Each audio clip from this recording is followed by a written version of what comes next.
writer.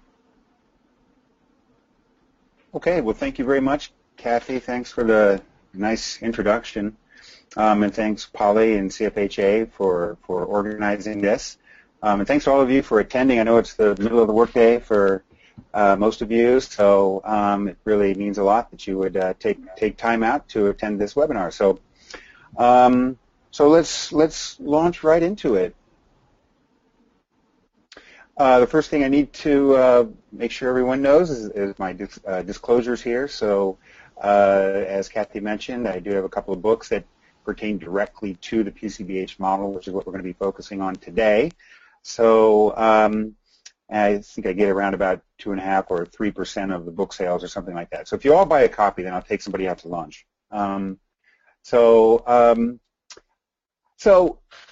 Let's just review some of the learning objectives first.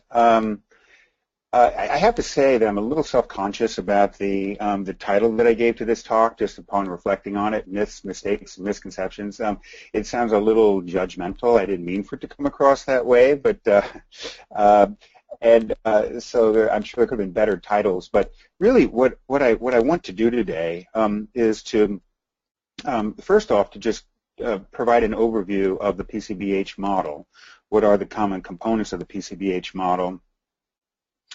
And then, but what we're really going to be focusing on is what are the common confusion and stuck points that people have when they're learning to practice this model, and to give some alternative conceptualizations to those issues. I do a lot of training and consulting work, and so I've just noticed through that work and through other discussions and so forth about the PCBH model that a lot of the same kinds of issues come up when people are learning about this model and learning how to practice it that are really confusing for them and really are, as I say here, kind of stuck points in learning the model and learning to practice it really proficiently. So what I've done here is just identified, I think, about 7 of the most common ones.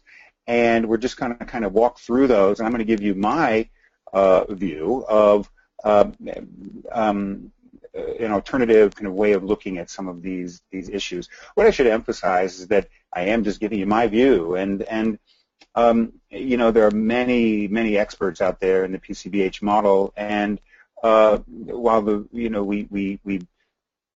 I would say probably for the vast majority of our practice and our and the way that, in our perspective, we share similarities. There are some minor differences here. There are even some minor differences between my co-author Patty Robinson and I on some issues and topics. So so you're just getting kind of my perspective here, but hopefully as we walk through it,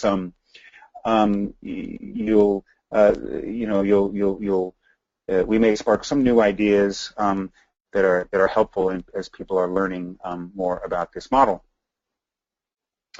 So here are the, I guess there are 6 of them. Here are the myths, mistakes, and misconceptions that I'm going to be covering today. So the first is that, and I've got an individual slide on each of these, but I'll just give you an overview here first. So the first is that visits are capped. This is something that I hear a lot, that in the PCBH model, the behavioral health provider kind of caps the number of visits at 4, for example, and really won't go beyond that as far as helping people that they see. And I'm going to give a rationale today for why that perhaps shouldn't be the case. That it's important to be more flexible than that. Another is the notion that that behavioral health providers in the PCBH model avoid getting into difficult or kind of what's often called deep, although I never know exactly what that means, deep, but that we avoid getting into deep or difficult, complex historical issues. And I'm going to argue that really nothing could be further from the truth, that oftentimes those early traumas and kind of deeper issues are really crucial for understanding the current health presentation of the individual that you're working with. A third topic is that family is excluded. I hear this concern a lot from people who are, I don't know if they're necessarily critics of the model, but it's just one of their concerns that there's too much of a focus on the individual patient and not enough of practicing in the context of family. So once again, I'm going to give you my take on the issue, which is that in fact family is a crucial part. They're always there in the visit in one way or another, and they're often very important to include directly in care. A fourth topic that we'll cover is the nature of warm handoffs. So this is a common, I think, mistake that people make when they're practicing this model, is that they view the warm handoff as an opportunity primarily to build rapport and to promote follow-up. The notion being that I'm going to use this warm handoff mostly to just engage the patient so that they'll come back and follow up with me later on this week or in another week or something, and then we'll start the real work. And what I'm going to suggest today is that initial warm handoff, no matter how short it may be, is often the best time to launch right into delivering an intervention that will be meaningful for the patient. Another very common question that comes up around this model is how to handle complex patients. And what I often hear is that complex patients can't be handled in this model and that we need to refer those patients out.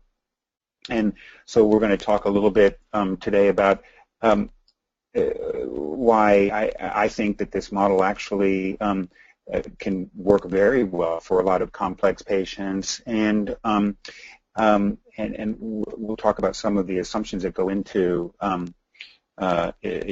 practicing that way. And then finally, there's what I would call a myth that the PCBH model lacks empirical support, and so I'm going to I have several slides at the end that list some references, and so we'll be making the slide deck available to everyone so that you can access those references if you don't already have them. But I'm going to run through the empirical argument for the PCBH model.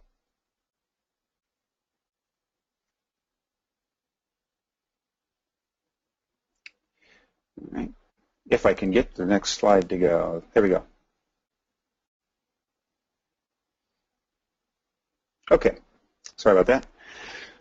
So let's talk first about what do we mean when we're talking about the PCBH model. This acronym, the GATHER acronym, summarizes what I would consider the main components of the PCBH model. So let's run through it here. The G in this GATHER acronym stands for generalist, and what this means is that behavioral health providers in the PCBH model function as generalists. They work with all ages of patients. They work with all sorts of problems. So someone practicing in this model is just as likely to see as a patient a 2-year-old with temper tantrums as they are a 72-year-old with memory concerns. And they're focused not only on mental health problems, but also on helping with the myriad other ways that behavior can influence health. So they practice as in a take-all-comers approach, really, just like primary care providers themselves do. The A in this acronym stands for accessible, meaning that the behavioral health provider is available on demand in this model. the behavioral health provider can be interrupted during a patient visit. Basically, whatever they're doing, if they're in the clinic and they're on patient care hours, they can be accessed by the primary care provider, and the expectation is that they're going to see people the same day, even if they or the patient that is handed off only has a short amount of time. The T in GATHER stands for team-based, and what this means is that we're really trying to deliver care here in primary care for in a fundamentally different way. This is not a siloed mental health service that just happens to be physically located in the primary care clinic. This is an integrated care team that has a behavioral health provider included as an integral part of the team, and the care for behavioral issues is really tightly interwoven between the behavioral health provider and the primary care provider. The behavioral health provider really is functioning in many ways as kind of an extension of the primary care provider, providing more detailed attention to behavioral issues that come up in patients. This also means that the behavioral health provider shares the resources of the primary care clinic, so they typically chart in the same electronic health record or medical chart, and with no firewall or anything. Their notes are ideally anyway, their notes are easily accessible to all the other care team members. They share the same scheduling staff and billing staff. They share locations, often working out of exam rooms, often a different exam room all throughout the day. The H in this acronym stands for high productivity. That is really this is really an important one that distinguishes practice in this model from many other models. We know that primary care sees an incredibly high patient volume, and we also know that a significant percentage of those individuals that come to primary care are going to have some sort of behavioral issue that's influencing their health. And so it's important that we have a behavioral health provider who is able to to help with a high patient volume throughout the day. The E in GATHER stands for educator. One of the other things that we know about primary care providers and primary care staff as well is that they don't get a lot of training in how to work with behavioral issues in patients. And so one of the roles of the behavioral health provider in this model is to promote a more behaviorally savvy care milieu in the primary care clinic, and we do that in a number of ways, but one of the most direct ways is just through that tight interweaving that I was mentioning before of the care of the behavioral health provider and the primary care provider, and really the back and forth learning that occurs in that process. But there are other kinds of ways, through whether it's through newsletters or workshops, classes, things like that, that the behavioral health provider delivers in the clinic. The goal is to make the primary care environment a more behaviorally friendly environment. The R in the GATHER acronym stands for routine, and what this means is that we want the behavioral health provider to really be incorporated just into the routine care for these behavioral issues in primary care. We want, from the patient experience standpoint, we want it to feel like seeing that behavioral health provider is merely another part of their visit with the primary care provider. It's not something kind of separated off and different from the kind of care, the look and the feel of the care they usually receive, but it really just, their care really just flows from the primary care provider to the behavioral health provider and back to the primary care provider and so forth. And in order to accomplish that that look and feel. There are a number of different strategies that we utilize, but that's really the end goal, is to have the inclusion of the behavioral health provider be a very routine part of care. So, in order to achieve these goals, we have to practice differently. Because if we're practicing with hour-long visits and seeing the same patients back, week after week for long durations, then that's going to clog up our schedules, going to create access problems, and going to make it difficult for us to achieve many of the goals that I just outlined here. So, one of the hallmarks of the PCBH model is that the provider practices in brief visits. Typically, the providers are scheduled in 30-minute visit increments, but because so many of the visits are worked in throughout the day with patients who weren't expecting to see the behavioral health provider that day, it means that sometimes visits end up being very brief. It may be only 10 minutes if that's all the time that the patient has, or 15 minutes, or so that's one of the main adaptations of working in this model, is learning to practice in a brief visit model, both in terms of the length of the visit itself, the individual visit, and the number of visits. And speaking of the number of visits, care in this model, care in the PCBH approach is delivered with a consultation model, and so some of the hallmarks of a consultation model is that the behavioral health provider is engaged by the PCP, so the primary consumer really of the behavioral health providers, or we call them behavioral health consultants in this model, or BHC.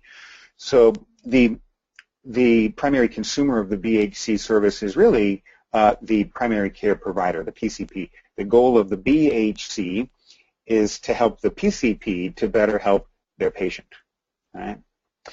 And that's a kind of an orientation, I think, shift in and of itself. But that is one of the hallmarks of a consultation model. So our primary consumer is the primary care provider, who we are helping to better help their patients.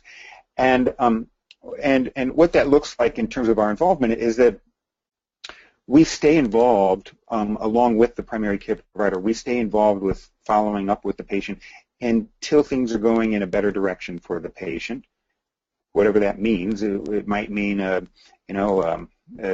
improvement on the PHQ-9, or an improvement on the Duke, or however you're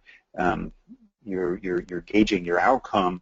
But the patient has started to improve, and maybe hasn't reached their endpoint yet, but they've started to improve, and there's a clear plan in place for them continuing to improve. At that point, your job as a consultant is done, and you back out of care. The patient just follows up with the PCP, and then the behavioral health consultant is re-engaged just as needed over time. Okay, so that's the essence of a consultation model. So some of these topics we'll be going into in more detail, over the remainder of our time here in the webinar. That hopefully provides just kind of an orientation to the model that will resonate with those of you who have had some exposure to it. All right. So let's talk first. So we're going to get in now to some of the myths and mistakes and misconceptions about this model. And as Polly was saying earlier, if you do have questions, feel free to type them in as we go along, and I'm going to do my best to just keep up with the questions as we go. I don't know how much time we'll have at the end of the hour here. So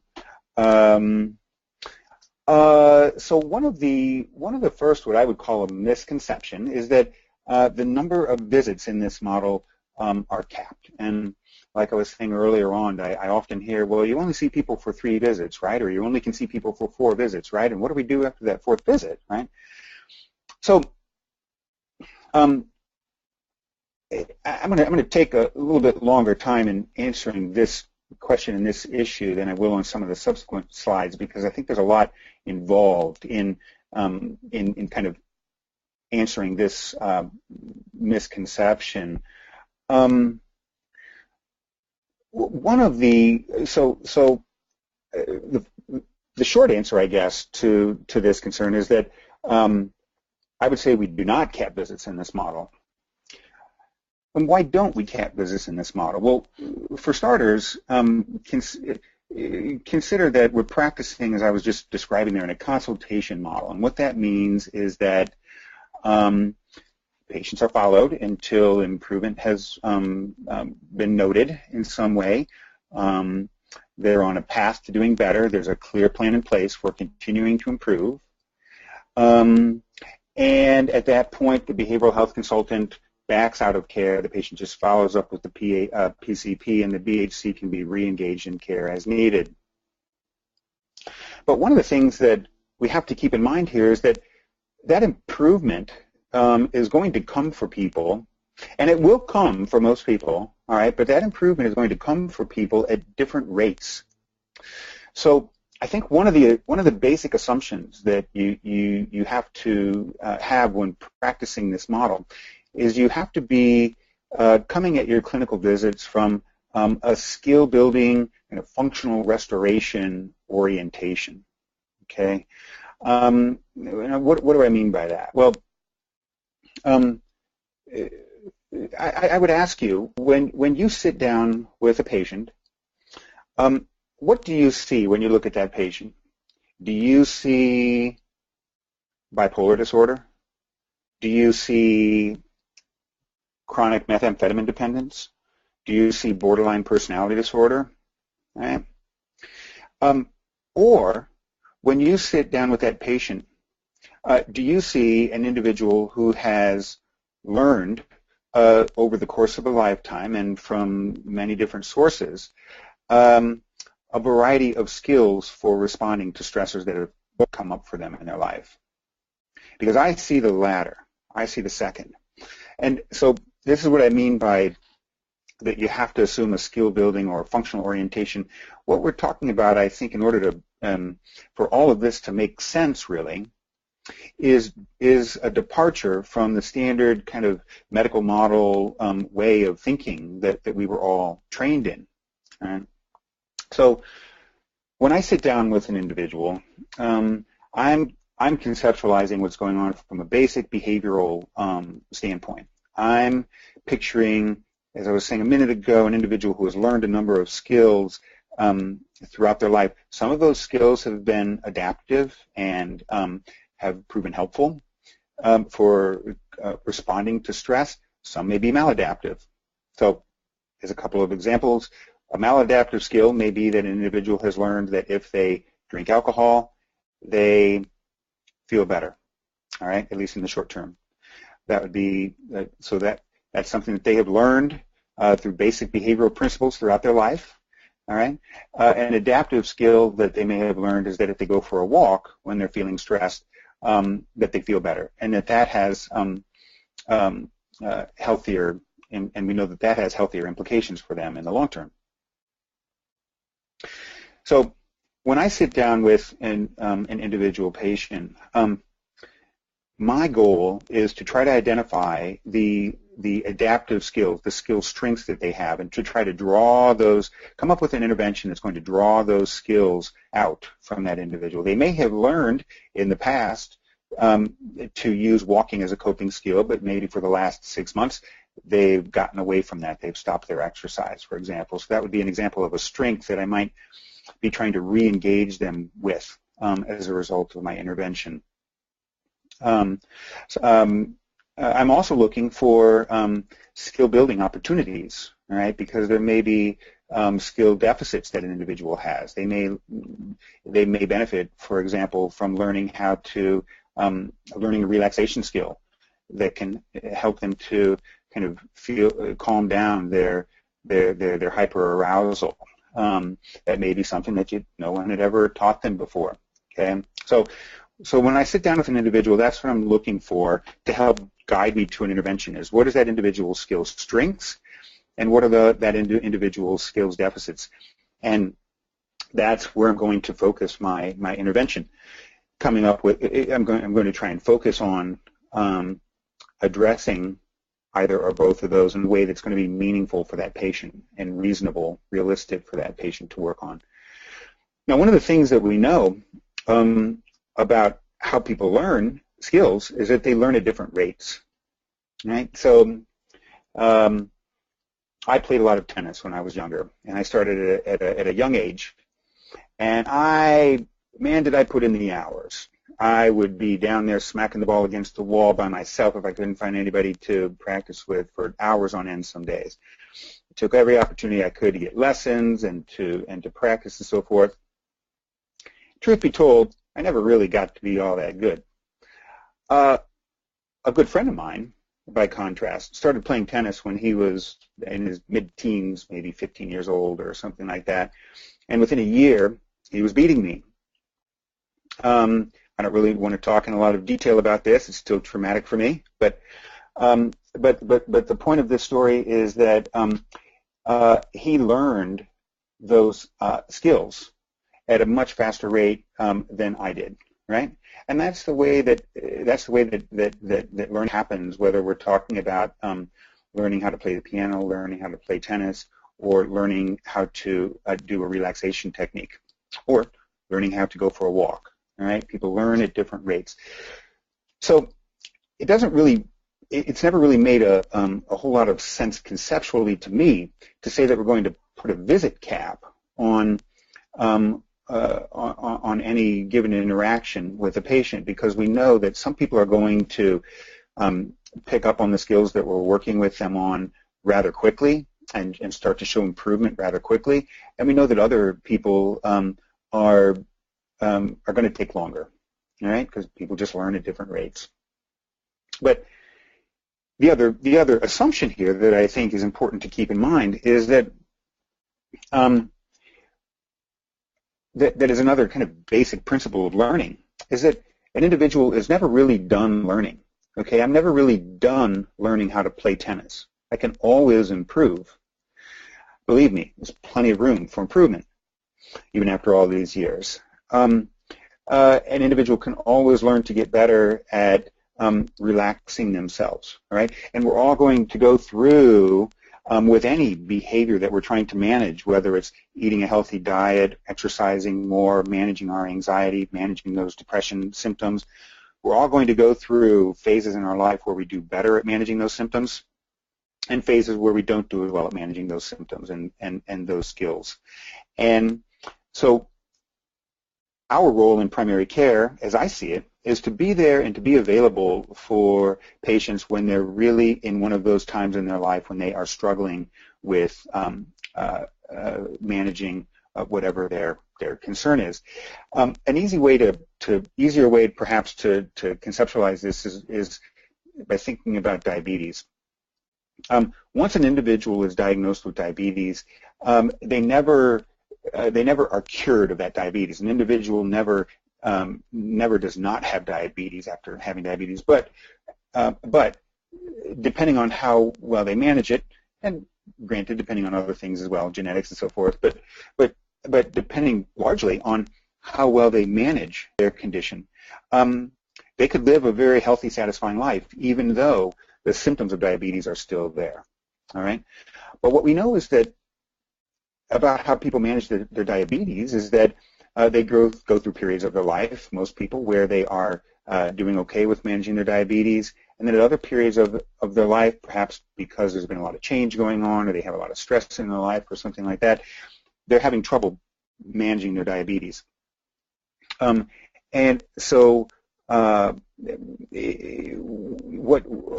is needed for individuals is help when they're in those periods of their life when they're really struggling with managing their diabetes. And I really conceptualize behaviors and mental health symptoms in a very similar way. That none of us are ever entirely cured of anxiety or entirely cured of our depression symptoms. We're all going to have periods in our life where we're doing better with respect to those issues and periods where we're not doing as well. So what I want as a BHC in primary care is I want to be available, accessible, to help people when they're at a point in their life when they're having trouble managing these symptoms, and I'm going to follow them until they are doing better again with managing them. Now, as we'll talk about later, there are some individuals who who really struggle with improving at all, and those are the individuals that we are going to try to engage in a higher intensity of care, and especially the mental health care system. But I think it's important that we don't have any expectations that everybody is going to be able to make improvement in a certain number of visits, like 4 visits. Okay? So the second kind of misconception is that behavioral health consultants avoid going into deep issues. I trained behavioral health consultants in the past to when they were in the middle of a visit with the patient, things were going along swimmingly, and the patient was trusting them, and it seemed like we were moving toward a good outcome, and then the patient brought up a sexual abuse history or some other trauma from their childhood or something, and the reaction of the BHC was to kind of shut them down and say, well, you know, we're not really going to be able to go there, that we're a very brief service, and I can refer you out if you'd like to talk more, you know, about those kinds of issues. And you can see the whole kind of nature of the relationship and the encounter just change when that happens. And so my perspective is that history is actually very important. There are many cases where history is going to be influencing the patient's current health issue, and so it may be something that as a clinician is important for you to know about. Many times these early issues in a person's life are relevant to their overall current health. I think about how primary care providers handle this issue. If they sit down with a patient for a medical concern and the patient brings up something about their early history, if it's potentially relevant to the current health issue, then that PCP is going to explore that issue a bit more. They're going to ask some more questions about it. Now, they may know from their training that this childhood issue that the patient is bringing up, while interesting, may not be particularly relevant to the problem du jour or to the patient's overall health, and so they may kind of just note it and then move on from it. But if it's important and relevant, they're going to take some more time to explore it. And I would suggest that that's a good way for us to practice as well, a good model for us to follow. In addition, you can't count out how important it is for a patient's need to be heard about these issues. In some cases, we may be the only people that they've tried to tell this to, and how we react can be very, very important. There, of course, are relationship-building aspects that are important, but all of this really doesn't need to be time-consuming. I think that's one of the fears, is that if I start allowing people to talk about these issues, it's going to take up a lot of time. I'm thinking about an individual just the other day who I saw for a warm handoff. He was homeless and had an alcohol problem, and turns out that he has a pretty extensive history of being sexually abused when he was younger. And as the patient was just kind of thinking this through in the visit with his primary, and he was using alcohol to cope for many, many years with the anxiety and the distress and so forth that those memories caused from him and all the fallout from it and so forth. And as he was kind of thinking it through during his visit with the PCP, and then subsequently during his visit with me, he was kind of making the connection there that he was really using alcohol to try to avoid those painful memories and feelings and so forth.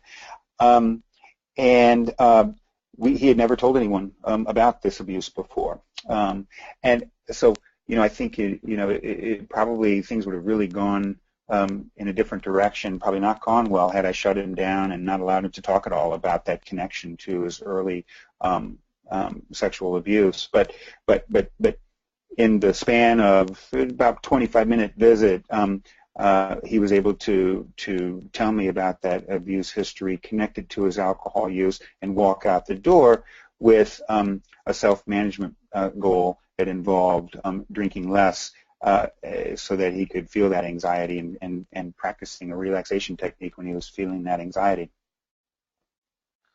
So history is important. A third concern is that BHCs ignore or exclude the family.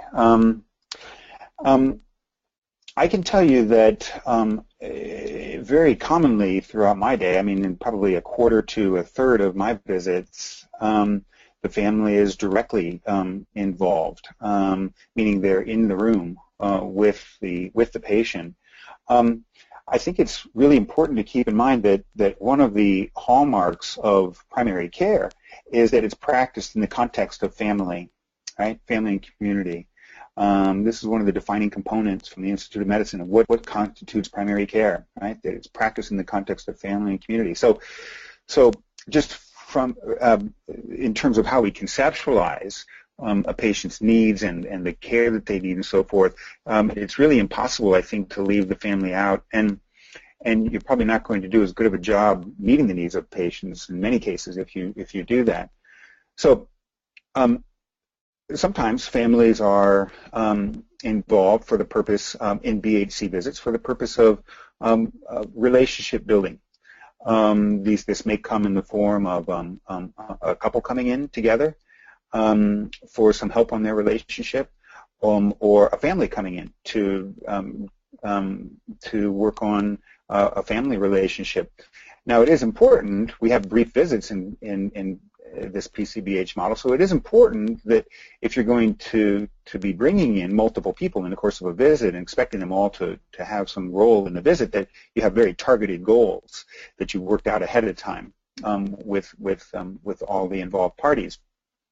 But it's certainly possible to work on these relationship issues within the context of a BHC visit. It's something that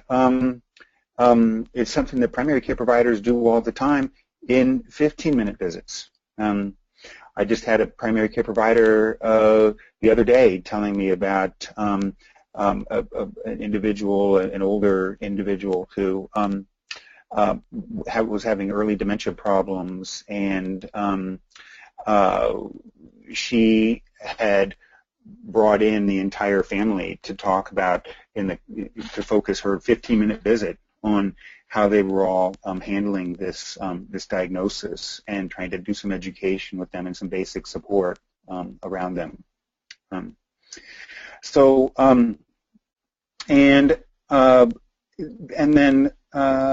let's see here. I have a chat question, or maybe it's more of a comment in my chat box here. Often, when dealing with issues of trauma history, patients have a lot of information to share. How do you manage the amount of disclosure to help patients feel heard yet maintain the brief visit? Not all patients are brief. That is true. That is true. I do think that you have to. This is where it becomes helpful to learn how to be more directive in visits than we're typically accustomed to as therapists. Most of us as therapists are trained to be non-directive and to let the patient kind of lead the way. And I think in this model you have to learn how to be a little bit more directive, make sure that the information that you're getting is relevant and so forth. I would encourage you to spend some time shadowing primary care providers and watching how they do this, because they are masters at getting a lot of information from patients in a short period of time in a way that for most of them, most of the time, is very respectful. So in some cases, coming back to the question about the family involvement, sometimes the focus of the visit might be on the relationship issue. Sometimes it might be around support for the identified patient. You might bring family in for help with getting more history on the patient, or for helping with a behavior change issue. For example, a patient with diabetes whose family members continue to bring home cookies and ice cream. You might bring the family in for some education and some help on that targeted goal. All right. Whether you're only utilizing the family relationships as part of how you're conceptualizing your care for the patient, or whether you're directly involving them to work on relationships or in ways that they can specifically help that with that identified patient concern, you absolutely can involve family in this model. Another common challenge, I think, is that people have is with figuring out how to utilize warm handoffs.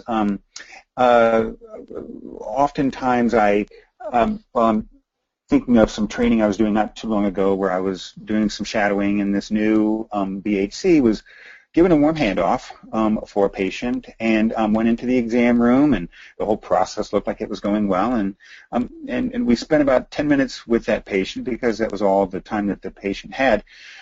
And I kind of kept waiting for us to get to where we're talking about the concern that the patient was referred for, and for development of some kind of an intervention, and it really never happened. And in talking with it afterward, you know, the trainee was explaining to me that you know, his thinking was that this was a very important time for building rapport with the patient, and that by doing that and spending the time the way that he did, that it was going to make it more likely that the patient comes back to follow up with him. That may or may not be true, but one thing that I do know is that the modal number of visits, both for specialty mental health, by the way, and in the PCBH services that I've been familiar with, is 1. So most commonly, you're going to get one shot at helping that individual patient, at least during that episode of care. So I really encourage my BHCs to work as if that warm handoff is going to be the only visit that they have with that patient. If the patient does follow up with them, needs to follow up, and does follow up, then that's icing on the cake. But let's assume that this may be our only opportunity to help that individual, and let's launch into some kind of intervention, even if all we have is 10 minutes. Keep in mind that the amount of time that PCPs ever get with patients is usually 10 or 15 minutes, and in that period of time, they often handle multiple patient complaints, including the same one that you were talking about with that patient. So if they can handle multiple issues in the course of 10 or 15 minutes, I'd like to think that we could handle just one in the course of 10 or 15 minutes. So it seems like a short amount of time and it is from a specialty mental health perspective, but there's actually a lot that can often be done even in a short amount of time. Keep in mind that oftentimes when patients are referred to for that warm handoff, that's when their anxiety about this issue is at its peak. That's when they are they've maybe been contemplating coming in to see their doctor about this issue for a long time. They come in, it comes up during the visit. Their attention is fully focused on this issue. That's often a wonderful teachable moment that can be capitalized on, and you can do a lot more in a short period of time than you might be able to do in a different context. I also think that doing some sort of visit, some sort of intervention during that warm handoff really shows that you respect the PCP taking the time to do that warm handoff for you, and shows them that it's really a good use of their time. I think we've got, 2 slides to go here. So another issue that I hear a lot about is that complex patients are not patients who can be handled in this model. As I was saying in the introduction, I would really encourage you to kind of open yourself up to engaging as a BHC with really anything that walks in the door. I think it's important to remember that we cannot predict who is going to improve and who's not going to improve. There was an interesting study that was done a few years ago, came out in JCCP, that showed that patients with more severe impairments actually improved faster than patients with milder impairments. And that was very interesting to me to see, because it really displayed what I witness so often in my clinical visits with patients. Often what I see is that these individuals who come in with problem lists a mile long, and most people have kind of written them off, and in many cases, these individuals, a month later, you see them back, and they've actually been starting to make some very significant functional gains, and they're starting to engage in so much, healthier activities and so forth. And by contrast, the patient with the PHQ score of 10 kind of lingers on forever and never really improves much, never really feels, satisfied with where they're going. So just anecdotally, I had noticed that for many years. So when that study came out and kind of supported my anecdotal observations, it was just interesting to me. But so we never really know. We'd like to think that, especially as mental health professionals, that we can predict behavior, that we can predict who's going to improve and who isn't. But the reality is we're perfectly lousy at that. Even suicide, we have around about a 50-50 chance of improving who's going to complete suicide and who isn't.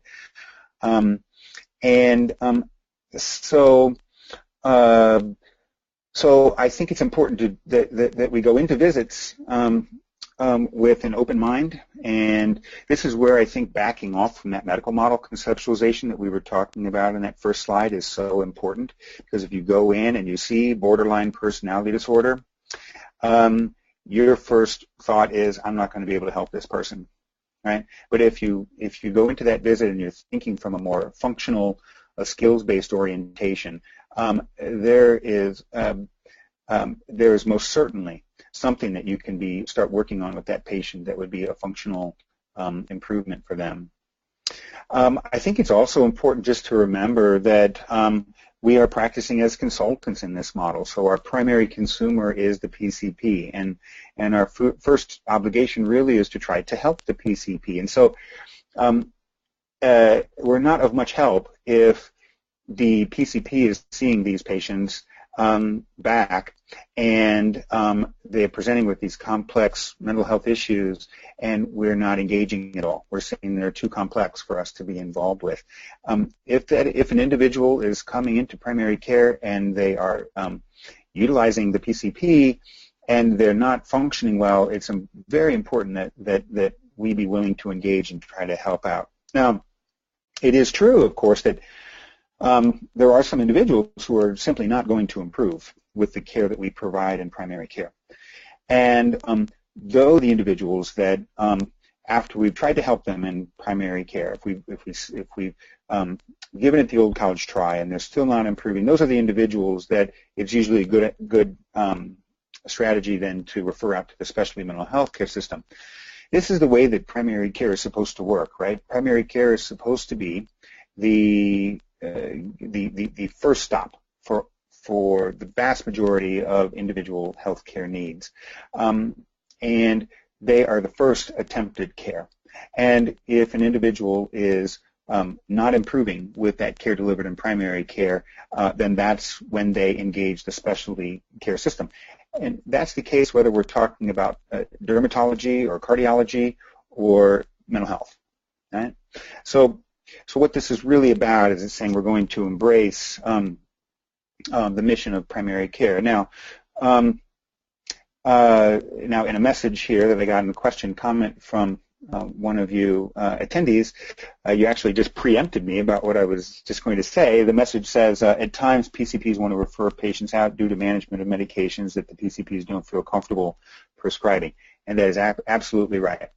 So if the PCP has some reason why they why they want to refer this patient out, then it's perfectly reasonable to do that, like medication complexity, for example. But from a behavioral standpoint, it's important that we recognize that we can engage with these patients. Now, the last slide here is that I know we just have a couple of minutes, and that's okay because I have a number of slides at the end here that have references that all of you can go through later if you'd like. But it's kind of a myth or misconception that there's no empirical support for the PCBH model. And what I would say is that there's a very strong, I think, empirical rationale for this model that comes from, first, the evidence that brief interventions done by various providers, whether it's primary care providers, dietitians, or mental health providers of different stripes, have been shown to be helpful in primary care. If you look at the USPSTF website, you'll see examples of those. If we look at collaborative care, collaborative care model, the impact model, and so forth, you can see that even with very brief visits and a different kind of care than traditional therapy, you can achieve good outcomes. And then if you look at the brief therapy literature, and I'll direct you to a book called Brief Interventions for Radical Change. Gives an excellent summary in the first chapter. If all that you read is the first chapter, you'll be in great shape, but there's a lot of great content in the rest of the book too. But if you look at the first chapter of Brief Interventions for Radical Change, they review the brief therapy literature and show how the evidence shows that for a wide variety of problems, most patients really improve in the first several visits, the first few visits, and achieve very little gain after that.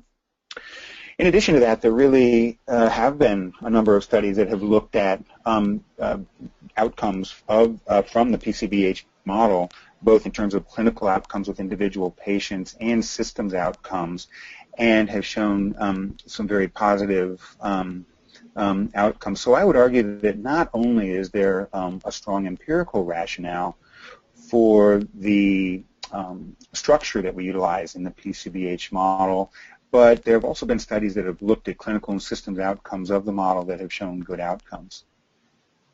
And again, you have a list of those studies here in the slides that will be posted on the CFHA website later on. Okay.